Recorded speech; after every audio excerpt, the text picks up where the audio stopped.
Thank you so much for joining us for this panel. I think as we wait for Sumi to come back on, it'll be great if you could all do a quick round of introductions just to get us started. So maybe starting with you, Karen. Hi, everybody. I'm Karen Ngui. I'm from DBS, and I look after group strategic marketing and communications for the bank across all our markets. One of the areas that I also the DBS Foundation, and I also sit on the board of the DBS Foundation. So to be here today and to be on the same panel with Kathleen, Steve, and Sumitra. Thank you. Thank you, Karen. And Datin, Kathleen? Oh, yeah, good afternoon, everyone. I'm Kathleen Chu. As already mentioned, I'm Group Legal Counsel at YTL, but I also am Program Director at YTL Foundation. And I've been working with YTL Foundation since we started it in the late 90s. So our primary focus is in education. And of course, that is a very wide sphere. And over the years, we have worked with really many organizations that is, interested in this field. So really delighted to be here. Great, thank you very much. I'm so sorry about that and a slight delay. And as provenance would have it, I had my 16-year-old son come up and help me with the technology. So I think it's time to say thank you for the men in our lives on the shoulders that we stand on to achieve the work that we do. So welcome to the panel again, and welcome all 210 who join us today. I'm deeply grateful to be here. And as I sit here, I think about my fellow Malaysian and Ashoka fellow Cynthia Rong, who frequently reminds us that we channel our ancestors and we tell the stories. We arrive in our spaces and we tell our stories from our ancestors. And as I was listening to the panel this afternoon, I was thinking about all the inspiration in my life. My principal, Datin Kathleen, you'll know her probably, Mrs. Bupalan, FR Bupalan. She's a freedom fighter for the Malaysian independent movement, and also the founding mother of the National Council of Women's Organizations in Malaysia. Of course, my grandmother, who absolutely was a community builder, and my mother. And I'm sure each one of us have wonderful stories of impact. From this afternoon, we've really heard, Karen was wonderful in reminding me that we're here on our own merits. And from this afternoon, we really heard that in ASEAN, women are dealing with some of the stickiest issues and the toughest issues on the ground, from child labor rights, teenage issues, health issues, parenting issues. The second thing is we're seeing, and COVID has been a light bulb moment for many of us and around the world. We're seeing that a new quality of leadership is needed in society, men and women, to solve complex problems that are emerging every day in an unprecedented way. The research that we released goes on to say that women need women, and women need networks, and women need ecosystems of support. This is why all three of you are particularly important in this panel. The third thing we've also seen from the sessions is that while women are incredibly collaborative and strong community builders, for larger scale impact, policy change is required, and a much more collaborative framework with non-social sector partners are going to be important. And I always share this story. Allow me. Ashoka started actually in India 40 years ago. The second country that Ashoka launched social entrepreneurship was in Indonesia. The third and fourth is in Latin America and then back in Thailand. So we have a long history in this space. And yet the journey we have to travel, and we've done a lot, but the journey we still have to travel is quite a bit. And we need you to help us move forward. So with that, I would love to invite Steve from Ford Foundation, Datin Kathleen from YTL Foundation, and also Group Legal Counsel for the YTL Group. Karen, the founding board member of DBS Foundation, onto the panel this afternoon. Let's start with Steve. So I'll just keep it free and easy. I'd love to invite everyone, all 211 of you, to throw your questions into the chat. I will pick them up for the panel. So please keep it live and keep your questions coming. But let's start with Steve. Just talk about your passion for impact, the work that Ford Foundation does, Sure. and how you're advancing work with women.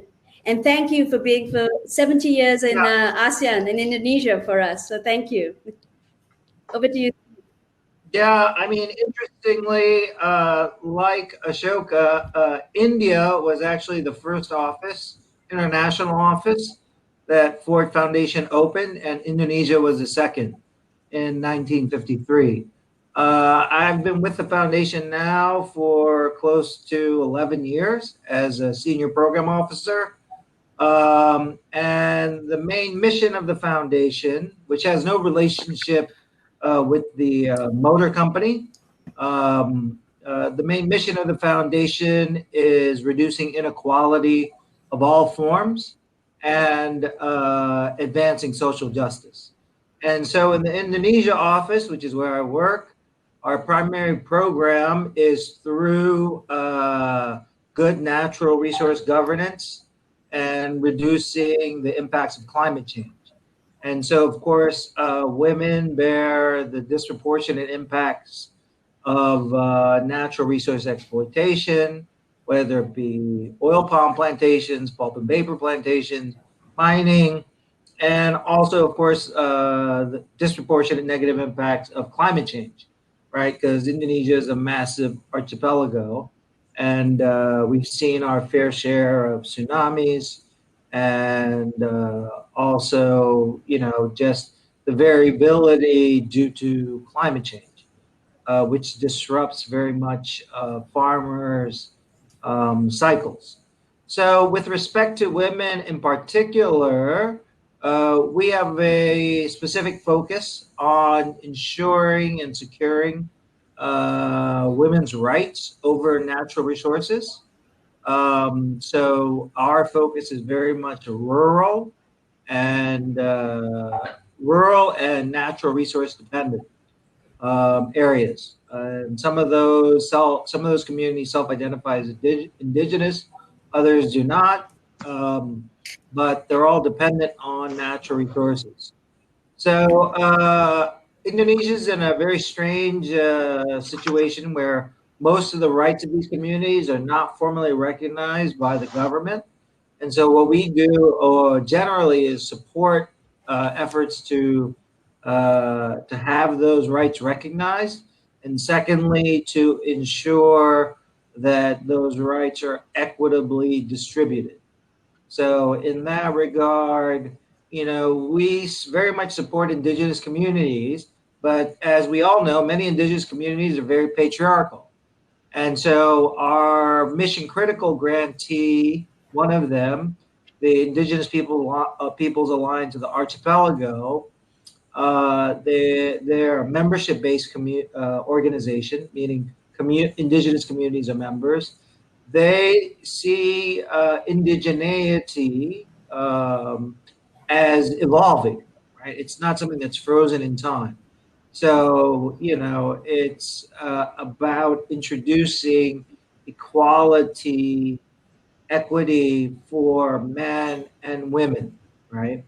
Whereas traditionally, a lot of these communities, the men essentially ran things. And even in the most famous sort of ethnic community in Indonesia called the Minangkabau, or Padang, which is matrilineal, they are not matriarchal. So the in terms of when someone passes away, in terms of what is it, the warisan, which is what is the English word? The goods, right, are passed to women, but the decision makers in terms of who gets those sort of goods are the men still.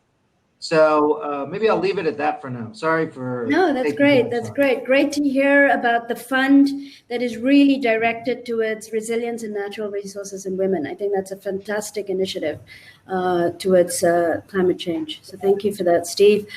Kathleen, I'd love to invite you. I think when I first started navigating into this space, what struck me was your trajectory on collaborations, from YTL Foundation to MCII and the Asia Philanthropy Circle.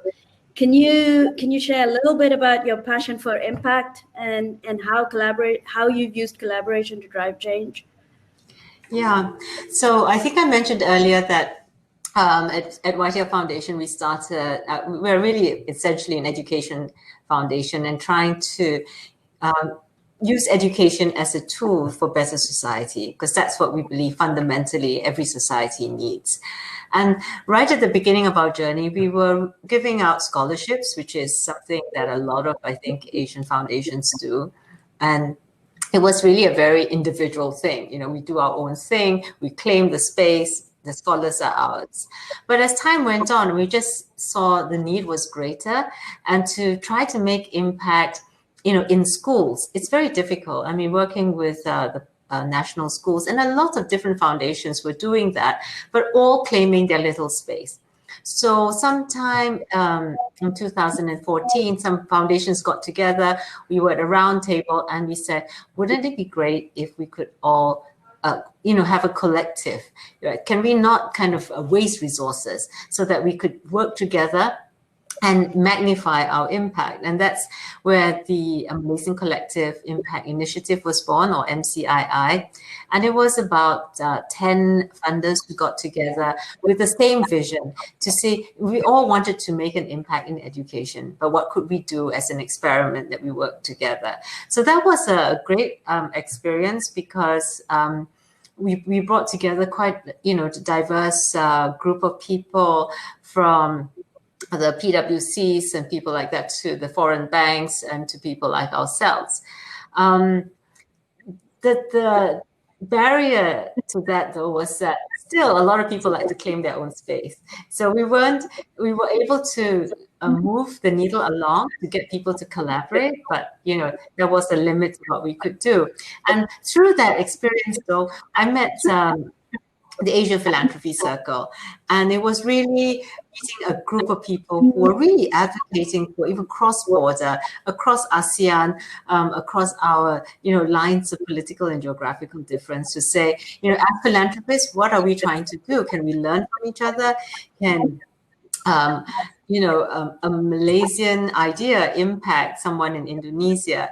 And so I joined them, and it has been a really valuable experience. So from something very national, very local, in MCII, we work in the Klang Valley, to kind of being in the ASEAN scene. And a problem that we brought to the APC at the time was school leadership. We were very concerned with how leadership was quite weak in schools and the impact that had on the students.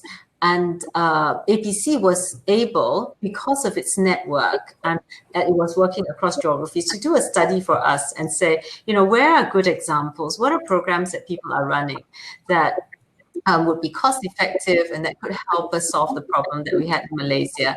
And so they identified with the Global School Leaders program that started in India. And we worked with them. They came across to see us, and we launched Global School Leaders in Malaysia, which is now called Pemimpin. And through that, the next thing was Indonesia saw what we were doing and said, right, we have the same problem. School leadership is a big problem in Indonesia too. And so they looked at the model, and that model had become quite advanced by that time. We'd taken the Indian model, developed it to suit our context. And so Indonesia was really able to work on that and take that same program to Indonesia, but with kind of localization as well. And then talking about women, so there was another program that APC had come up with, was on nutrition, the 1,000 Days Fund.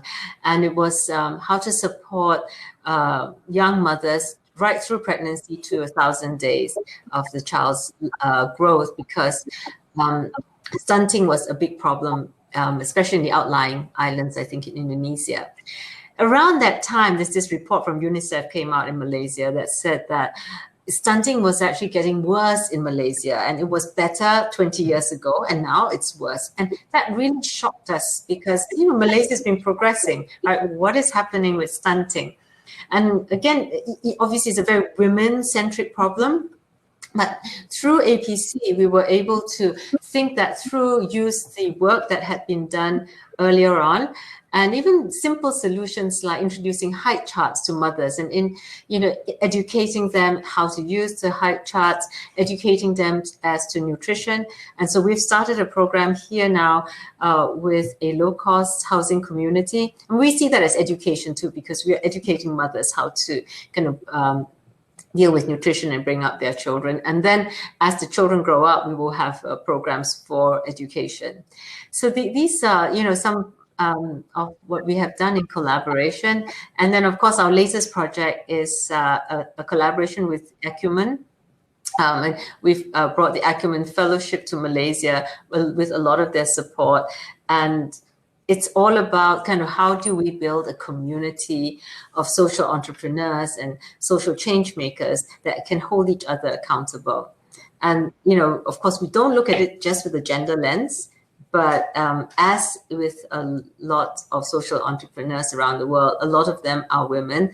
And having the support of an organization like Acumen, like ourselves as a foundation, and bringing them together with the men as well, and talking through these complex issues, I think has really given them the support that they need towards the next stage of their journey.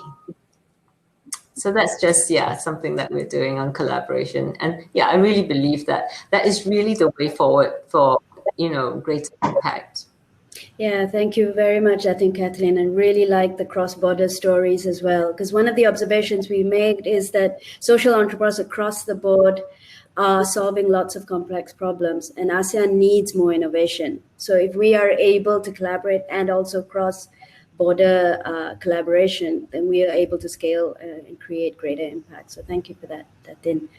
Karen, lovely to have you with us, and really excited. I mean, we're really honored and humbled to have you, because DBS has had a great track record of women leaders in the private sector. For 3 years running, you've been part of the Bloomberg Gender Equality Index, which recognizes recognizes firms for gender equality. That's truly globally, right? And that's truly phenomenal. As well as you are the founding board member of Dbs Foundation, which is advancing social impact across Asia. So would love to hear your passion in the topic and how might we do more. Yeah. Right. Thank you, Sumitra. The Dbs Foundation was started 6 years ago. The bank put aside $50 million, Singapore dollars, in conjunction with the nation's 50th birthday, which was coming up the next year in 2015. And we thought, given our roots as the Development Bank of Singapore, entrepreneurship is very much part and parcel of DBS's DNA. However, taking a lens towards the future, we firmly believe that businesses of the future, whether they're calling themselves social enterprises, or whether it's a social SME, or whether it's a larger scale corporate, I think all businesses of the future should have a sort of a different perspective to how they should do business, and how it's important for them to have a dual bottom line, meaning a commercial bottom line as well as a social bottom line, a social/environmental bottom line. And so that's why we felt that we should then, as much as we can within our capacity, to act as an organization, as a force that helps to catalyze and nurture growth of the social entrepreneurship sector. And in doing so, we've been incredibly humbled to meet many inspiring young individuals and also older individuals through this journey, and many of which who are women as well. Many of the women social entrepreneurs, I think, given what's happening right now with COVID-19, in some ways it's quite a pivotal moment because so many of us are now working from home. So the flexibility that we couldn't have previously or didn't have now is available. And so this, I think, frees up a larger proportion of the female workforce, for them to come in and actually participate in actually growing the economy and delivering much needed social impact. At DBS, more than half of our workforce are comprised of women. And many of the senior leadership positions, half of our business heads are also women as well. And so I think with this added amount of flexibility with work from I think we can see, even more women entering the workforce, even more women social enterprises coming to the fore with this heightened focus on ESG, and especially the S aspects of ESG, social impact. Yeah, Sumitra, Yeah. sorry. Can I just add on Kathleen's point and Karen's point about collaboration? The Ford Foundation is a huge fan of that. One way in which we do that is through the Climate and Land Use Alliance. So we work with several other foundations plus bilaterals. And the way we work is not through pooled funding, but rather through a 5-year strategy that we develop together related to essentially for Indonesia, reducing climate change emissions, securing community rights, and promoting social entrepreneurship. And at the heart of that, of course, is women, right? So ensuring that women have equal rights to natural resources as men. Secondly, in Indonesia, the women are the main drivers of the entrepreneurial ventures. And so we also have brought in impact investing into our scope of work. So the Ford Foundation several years ago put aside $1 billion US from its endowment for triple bottom line impact investing. Now, to date, most of that, 80%, has been in the US. And the hurdle rate is about 8%, let's say, right? So it's not that high. It's risk adjusted. And the 20% that has been international has all been related to fintech, financial inclusion. So we are now explicitly looking for sectors outside of the US that are non-fintech. And we have a great group here in Indonesia called Angin, which is the angel investors of Indonesia that are working very closely with us to do essentially a research study on the possibilities of that. Because what we want in the Ford Foundation Indonesia office is to see part of that $1 billion invested here in Indonesia, right? And that would be through a fund manager, right? The issues that we are coming across is, number one, the regulatory environment in Indonesia is very complicated. So Singapore tends to be it is the place where all of the funds are incorporated, including by the state-owned bank called Mandiri Capital. So this is a government-owned bank that is setting up shop in Singapore because it's so much easier there. And then secondly, the impact investors, the self-identifying impact investors still expect returns above 20%, return on investment, which was astonishing to me, and they tend to go for ones that are based in Jakarta, right? Bilingual, bicultural.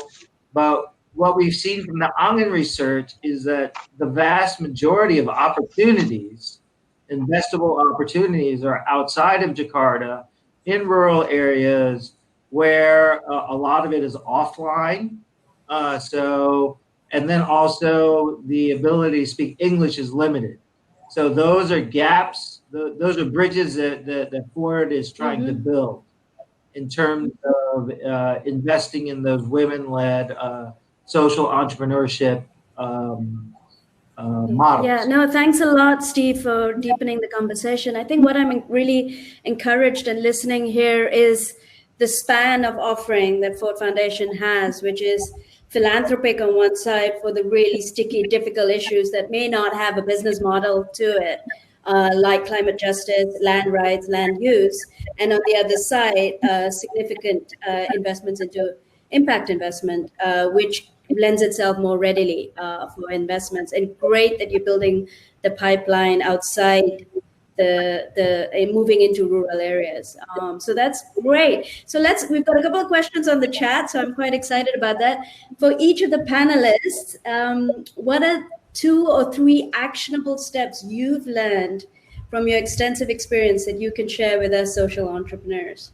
And maybe to extend that further, what advice would you give to the numerous 100 over social entrepreneurs that you have in the audience today?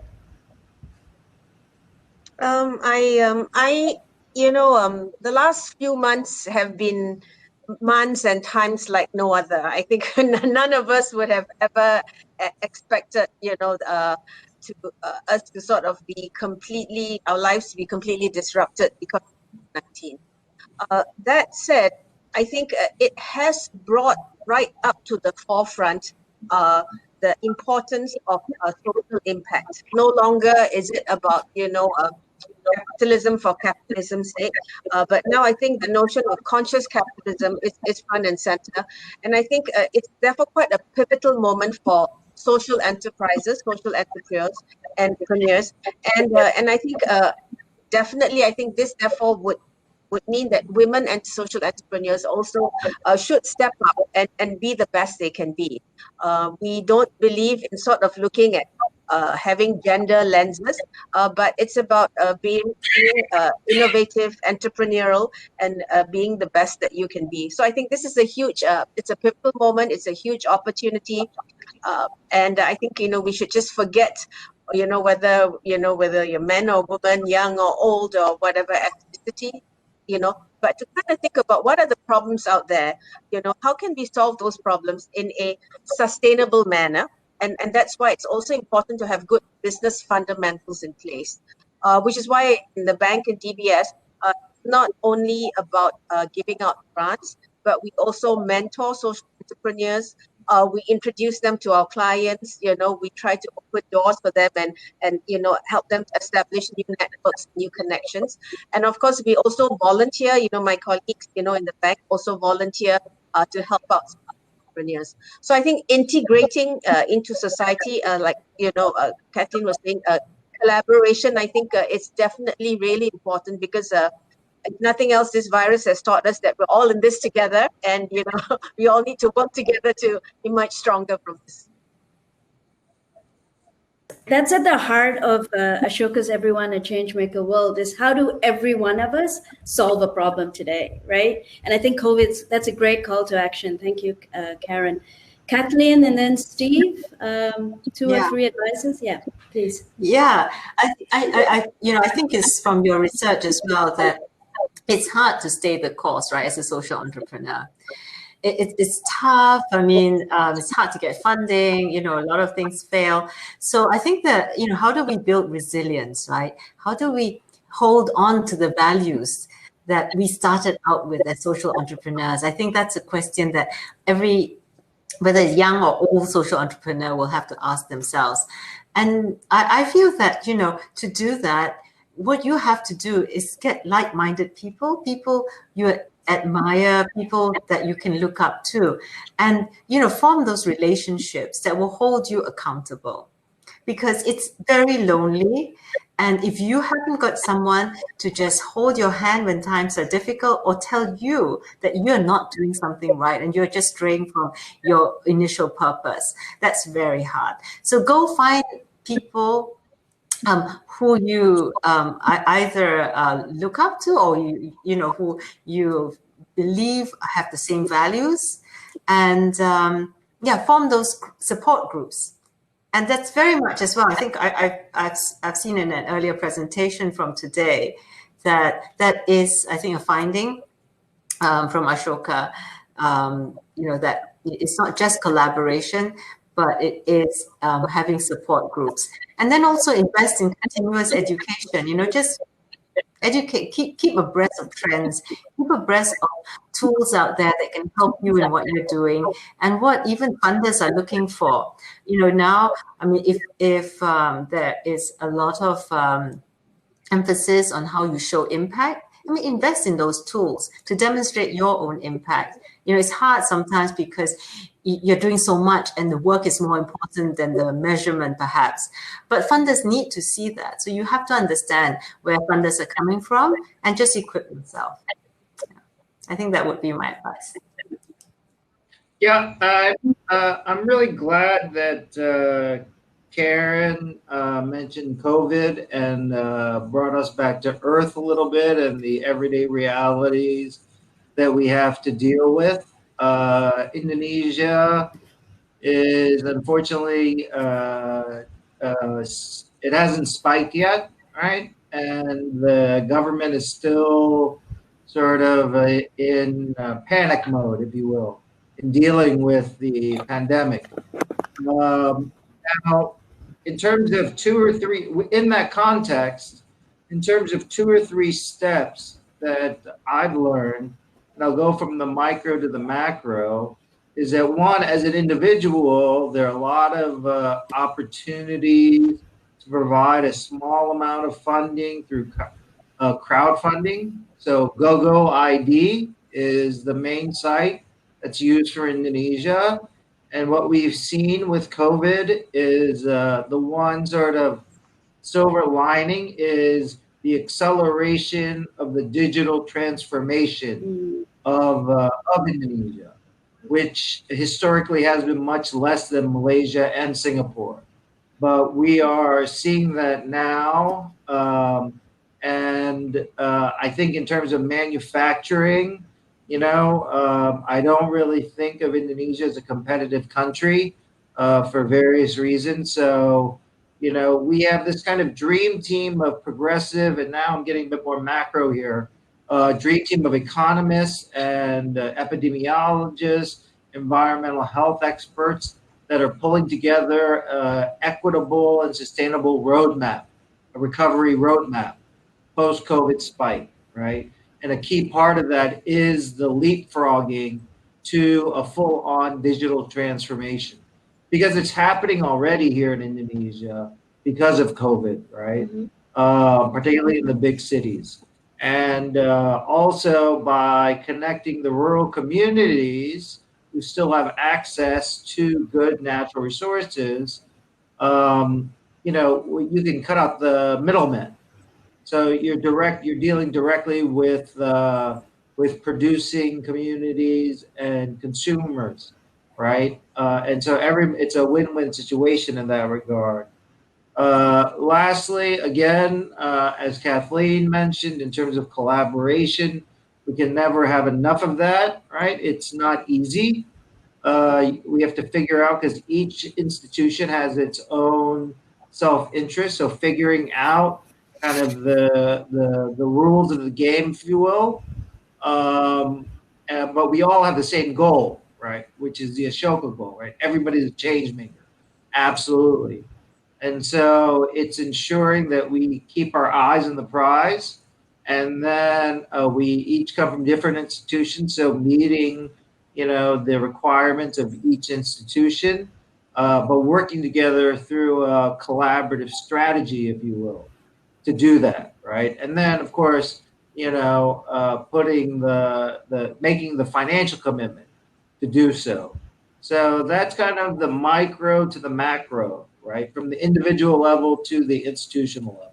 Wow, thanks, Steve. This is lots of great ideas, power packed. Where time is up. this is the beginning of a conversation. We would really love to thank Cheryl Chen and the S&P Foundation team for taking this bold move to really open this topic up for us. It's a beginning. We're excited about the women entrepreneurs that are going on into a mentoring program. We would very much like to continue the conversation with all of you. There's about 8-9 questions on the chat, which we'll try to get back to.